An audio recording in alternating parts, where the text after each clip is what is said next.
স্ত্রী সাময়িক সময়ের জন্য সংসারের কাজগুলোকে স্থগিত রেখে বা একটু স্টপ রেখে তখন স্বামীকে সঙ্গ দিবে। বাইরে থেকে আসছে, জুতাটা খুলে দিবে, জামাটা খুলে আলনার উপর রেখে দিবে। এরপরে কি লাগবে, গামছা মুখ ধুয়ে আসছে ওয়াশরুম থেকে, টাওয়ালটা আগায়া দিবে। তার কি দরকার, এদিকে সে মনোনিবেশ করবে। নবীজি বলছে যখন আদর্শবান স্ত্রী এটা করবে, আল্লাহ পাক তখন ওই স্বামীর মধ্যে স্ত্রীর জন্য মুহাব্বত ঢেলে দিবে। জোরে কোন সুবহানাল্লাহ।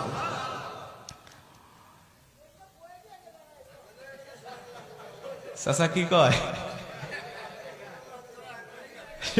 একটা কি যে মুসিবতে আছে না আপনার, আমি তো বুঝতে পারতেছি। তো এইটা হলো দ্বিতীয় নম্বরে, তার মধ্যে দুইটার মধ্যে দুইটাই নাই, এটাই তো। আচ্ছা, দুইটা ফেল। গাজীপুরের মায়েরা আপনাদের দুর্নাম হয়ে যাচ্ছে কিন্তু।